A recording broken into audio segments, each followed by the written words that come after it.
Hello everyone, this is Bill Griffin. Welcome to Different Take Podcast. Please subscribe, like, share, comment if you like this content. I really appreciate watching new episodes Tuesdays and Thursdays. Today I want to talk about a recent interview I saw, the subject of men versus women in sports, which is Lia Thomas did an interview with Good Morning America, May 29, 2022. Lia Thomas was on the men's team and now is on the women's team and broke all kinds of records and won a bunch of races and that sort of thing. So I wanted to share this interview and some comments that I have, and also talk about just men versus women, and this whole concept is not really all that new. But in this interview, what interests me is not the responses so much, but the questions. So I'm going to show this in content, in pretty much full context. I'm not going to show, the entire segment. I'm going to show the entire segment, except for the wrap up and the intro. So here's the first segment. Good morning, Juju. Good morning to you, George. You know, Lia Thomas says there are two major aspects of her identity: being an elite swimmer and being trans. And yet it's her success as a trans athlete that's landed her smack in the center of a heated culture war over trans rights. And she's breaking her silence for the first time on camera as people try to balance the core values of inclusion versus fairness. So the interviewer, her name is Juju Chang, and as I said, this is Good Morning America. I guess there's a market for this. A lot of people watch it. I don't watch it. I don't see much value in it, but apparently people do. I guess they just think it's kind of sort of their friend in the morning that they get to listen to. I don't know.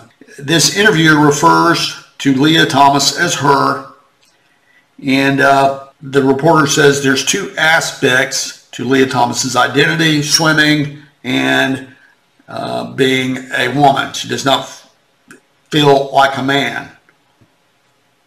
She also uses the term culture war, which this is certainly something. The culture is part of the culture, but I don't know if it's much of a war.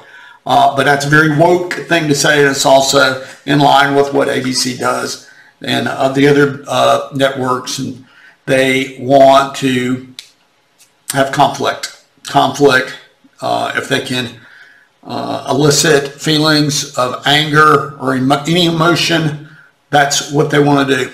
Logic is not what they're after. She's the swimmer who created shockwaves across the country. 23-year-old Lia Thomas. Lia Thomas pulling away. The UPenn swimmer making history in March as the first known transgender athlete to win a Division I national title. But her athletic achievements on the women's swim team igniting fierce debate over fairness in women's sports. It is just not fair. When it comes to competition, it's just not a fair fight. The reporter also mentions core values, inclusion, and versus fairness. Now notice she doesn't say core values, inclusion, and fairness.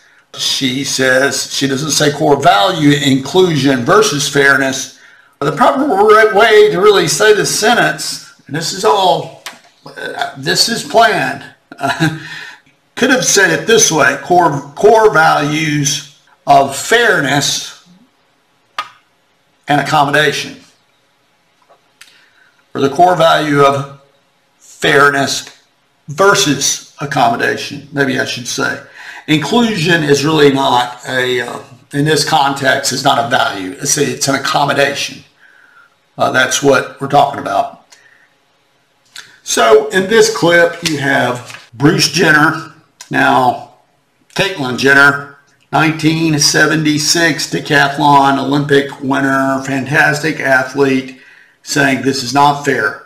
You also have Martina Navratilova. I don't know if, that wasn't clear in the clip, maybe, I'm not sure. But one of the greatest tennis players of all time, very outspoken person about a lot of different topics. She says it's not fair that Lia Thomas compete as a woman. Throughout the controversy, Thomas has largely remained quiet until now. I knew there would be scrutiny against me if I competed as a woman. I was prepared for that, but I also don't need anybody's permission to be myself and to do the sport that I love. Assigned male at birth, Thomas grew up in Austin, Texas, where she says she fell in love with swimming when she was just 4. But as she grew, she says she felt increasingly disconnected to her body. I didn't feel like I was a boy. I was like, this isn't me, this isn't who I am. Thomas earned a spot at her Ivy League dream school, UPenn, on the men's team. But by her sophomore year, she says her gender dysphoria left her depressed and suicidal. I was barely going to classes. I could really barely get out of bed. And I said, I can't live like this anymore. And I want to be able to do things I enjoy. Even if it might cost me my swimming career. Yeah, and that's part of what kept me from transitioning for so long, is I wasn't sure if I could continue swimming and doing the sport that I loved. In this clip, I don't think the reporter, I doubt they edited this out. Did the reporter ask if Lia Thomas gained permission to swim on the women's team before undertaking transition steps? I loved. Thomas began HRT, hormone replacement therapy, in May of her sophomore year, 2019. The mental and emotional changes actually happened very quickly. I was feeling a lot better mentally. I was less depressed, and I lost muscle mass, and I became a lot weaker and a lot slower in the water. After following NCAA guidelines of a year of hormone therapy to change gender categories, Thomas started her senior year on the women's team. But her success in the water was met with outrage leading up to the NCAA championships. Her critics say she jumped in the rankings between the men's and the women's team. And there are some who look at the data and suggest that you're enjoying a competitive advantage. What do you say to that? There's a lot of factors that go into a race and how well you do. And the biggest change for me is that I'm happy. And sophomore year, where I had my best times competing with the men, I was miserable. And so having that be lifted is incredibly relieving and allows me to put my all into training, into racing. Trans people don't transition for athletics. We transition to be happy and authentic and our true selves. Transitioning to get an advantage is not something that ever factors into our decisions. You didn't transition to win more medals? No. Thomas quickly became a lightning rod. 16 of her own teammates and some of their parents wrote anonymous letters arguing Thomas posed a threat to women's sports. The women who signed the letter anonymously said that they absolutely supported your right to transition, but they simply think it's unfair for you to compete against cisgendered women. You can't go halfway and be like, I support trans women and trans people, but only to a certain point, where if you support trans women as women and they've met all the NCAA requirements, and then I don't know if you can really say something like that. Trans women are not a threat to women's sports. While the science on transgender athletes is new and evolving, some medical experts say the effects of higher testosterone during male puberty may never be fully erased. What are the physical aspects that trans women may not be able to roll back with hormone therapy? Obviously, issues related to body size, airway size, hand size, foot size, perhaps bone density, and so forth. But I think the main thing is just the interactions of exercise training and skeletal muscle. Are you saying that years of hormone therapy cannot put trans women in a place to compete with cisgendered women? I think that evidence so far would suggest that periods of a year, 2 years, 3 years, 4 years is probably insufficient. There is this concept of the legacy effects of testosterone, and that can't ever be zero. Should that eliminate or disqualify transgender women? I'm not a medical expert, but there's a lot of variation among cis female athletes. There's cis women who are very tall and very muscular and have more testosterone than another cis woman, and should that then also disqualify them? In January, the NCAA updated its transgender athlete eligibility guidelines, saying each sport's governing body could make their own rules. later clarifying it wouldn't impose the new rules mid-season, clearing the way for Thomas to compete at the NCAAs. It was an incredible experience to be able to fulfill that personal goal and be at that meet, as well as competing as my authentic self, was just such an amazing experience to have these things that I've been working towards for so long all come together. Are there Olympics in your future? It's been a goal of mine to swim at Olympic trials for a very long time, and I would love to see that through. Now her college swimming career is over. Lia just graduated from UPenn and is getting ready for law school, perhaps a future career as a civil rights lawyer advocating for trans rights. Note the terminology assigned at birth. This reporter, they always do a good job of taking a cut towards her. She looks sympathetic. She believes the subject, taking in every word, looks very serious. I think this is a very woke interview. I think they probably do a lot of these because she avoids asking certain questions. But she used the word assign. That was many years ago. It's called a sex change operation. Now it's called sex reassignment, implying that when the doctor made the declaration on the birth certificate as to the sex of the child, this was potentially even arbitrary, which is very strange. I think it's important that the sex of the child is noted on the birth certificate, but it's assigned. You're given that declaration, even though it may not be true. It implies that, I've done another episode on this, that you were born that way. And so you're assigned something that you may not be because you may be born in the wrong body. There's no scientific evidence for this, but that's what a lot of people believe. The reporter does not ask, and this is the thing that was interesting to me and I noticed was the questions she did not ask, such as, did you discuss this? Have serious discussion with your family or friends? Did you seek or obtain any counseling from a mental health professional? Because Lia Thomas, the reporter, does not ask this question unless she asked and it was cut out, which I doubt, to seek healthcare advice from a professional before undergoing these hormone therapy treatments. Did any of the swimming coaches encourage the transition? Did anyone caution you? Whoa, wait a minute, you're kind of young. I think it's, Lia Thomas was 19 or something when starting the hormone therapy. Pretty serious step to take. Did the reporter ask if Lia Thomas gained permission to get on the women's team if Lia Thomas underwent these transition steps? If Lia Thomas knew that couldn't get on the team, would the transition steps been undertaken? Did the reporter ask, well, why not continue swimming on the men's team? If you were not allowed to swim on the women's team, would you have went ahead with hormone therapy? Did you have or do you have any empathy toward your teammates or the person that, the woman that did not get on the team because you were put on the team? And a lot of people don't see this as an injustice, but because it's a faceless thing.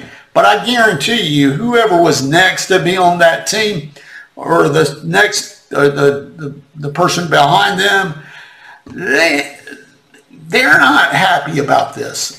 They weren't accommodated. They were dismissed.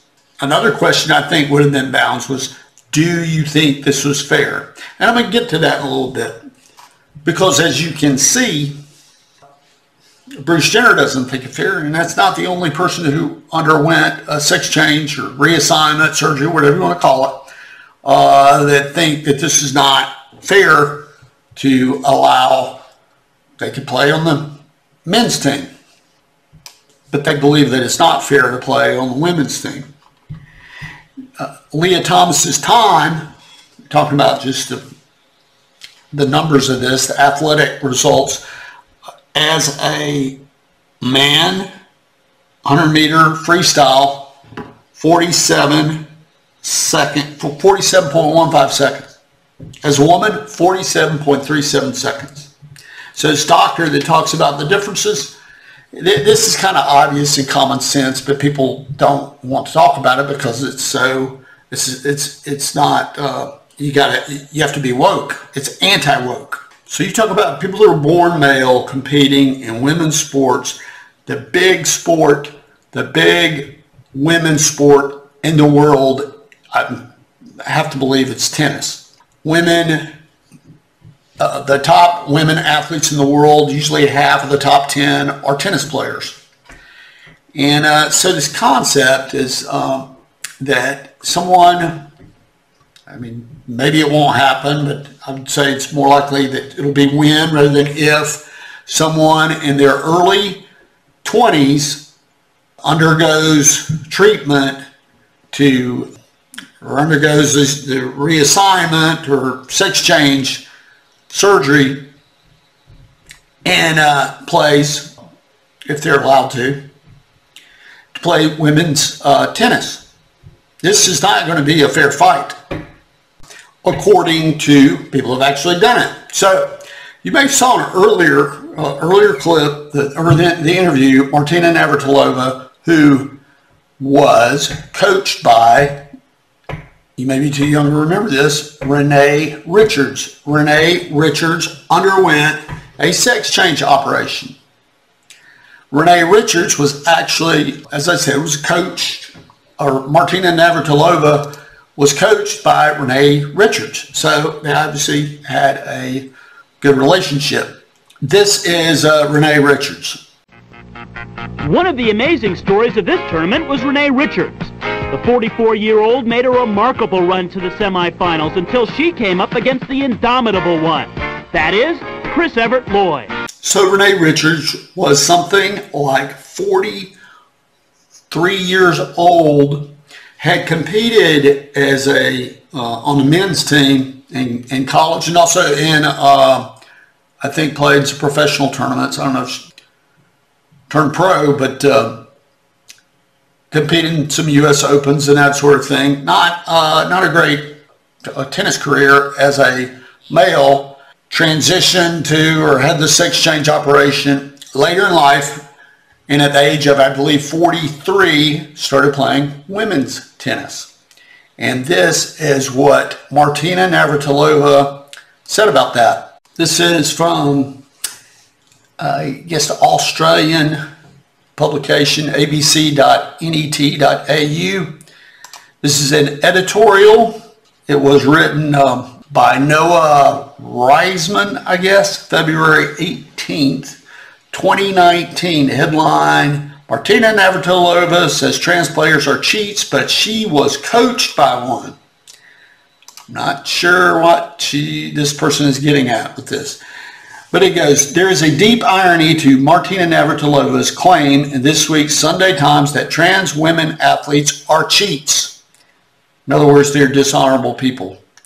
Navratilova's article reiterates long-standing claims that trans women who are assigned male at birth have a physical advantage over innocent cisgender women who were assigned female at birth.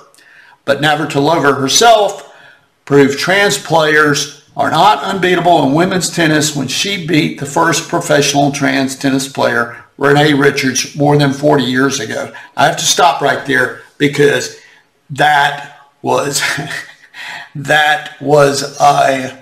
the top women player in the world playing a person who went through a big operation and was in their 40s, something like 43, 44 years old or something. That's not, if you know much about tennis at all, you knew that wasn't a fair fight. Everyone knew it at the time. And the article goes on. The issue of trans tennis players goes back to September 1976 when Margaret Court turned down a $1 million offer to play against Richards. In a brief statement, Court's lawyer remarked, "It's exploitation for somebody, and Margaret isn't about to be exploited or let somebody else be exploited at her behest. $1 million in 1976 was a pretty good payday. It's a huge payday. And at the time, I remember this very well, there was no chance that Renee Richards was going to beat Margaret Court. That would be easy money for her, and she would have won easily, as Navratilova won. Renee Richards was somewhat competitive. She didn't get completely blown out, but I don't think she won a set off of... I don't think Renee Richards, won a set off of Navratilova. This is what Renee Richards said about playing in the sport. Had Renee Richards undergone the sex change operation where she could compete in when Renee Richards was in the 20s of her life. 29 August 2019, Renee Richards is something in her 80s now. However, the athlete herself admits that changing sex at the age of 20 is much different from doing so at the age of 40, adding that she could have dominated women's tennis if she had the surgery earlier. If I had played women's tennis in my 20s, I would have won Wimbledon, she said. She also added that her potential dominance would not have helped to promote women's tennis. I would have quit. That wouldn't have been good for anyone, not me, and not women's tennis. Renee Richards was a practicing ophthalmologist and had a brief tennis career as both male and female. But Renee Richards says it would not have been fair. I wouldn't have done it. It was considered an oddity back then, and I think maybe a lot of people think it's sort of an oddity now that this could happen, where people are born of different sexes play sports against each other and it's somehow going to be competitive. This is another thing that I found interesting on this subject was just the idea of women and men competing against each other. John McEnroe got in all hot water with the mainstream media because he contended that when asked that Serena Williams would not have been competitive if she had to play against men. This is an interview that he did in 2017. Yes, if you want to keep talking about it, I'd be more than happy to. I do. I actually do, because I think everybody knows. And another thing. No, men are stronger, men are faster, we all get that, but I think it sort of belittles what women do on the tennis court. I think that's why people are upset. And the fact that you ranked her 700. So my question to you is, she won Australia weeks pregnant. You ranked her at 700 on the men's. Where would you rank yourself? Myself would where would be... you put yourself? Now, are you asking me at 58 years of age, would I be ranked in the tour if I had to play best of 5? Yeah. Which is what the men have to do at majors? Yes. I would be currently about 1,200 in the world. I mean, I have a tennis academy at Randall's Island where I lose to kids that are 16 or 17. You know, high school kids, and I would lose. There's pros I have 37 pros, Gail, at my club. 6 or 7 of whom on a bad day I would lose to. Okay. And I believe that's something from something like 5 years ago, and you can see by the expressions on the faces of the women that they're just shocked that he won't apologize for what he said, but he was just speaking what is sort of common sense.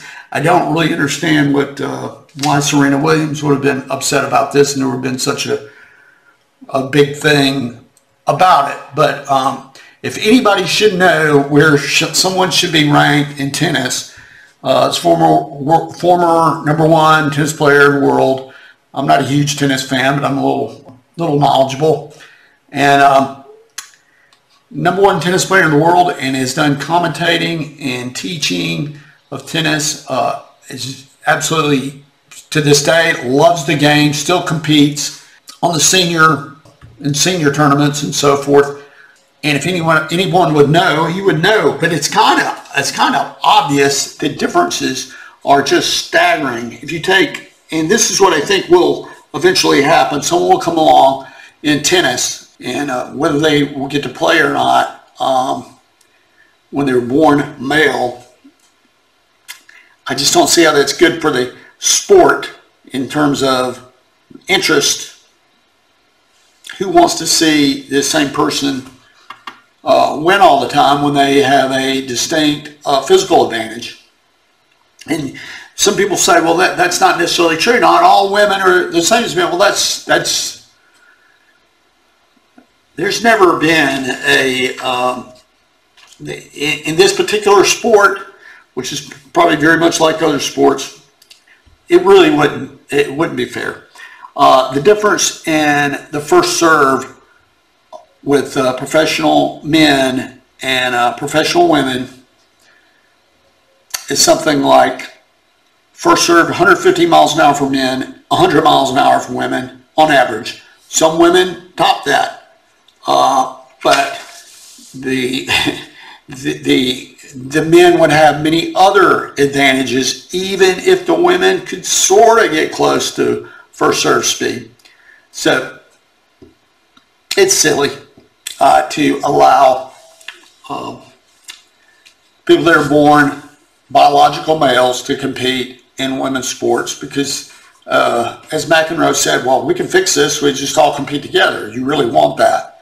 And he was sort of being typical John McEnroe, that comment. But I did note in that interview that this was on CBS, another one of those morning shows, and the anchor, I guess, was very continually interrupt him during the interview.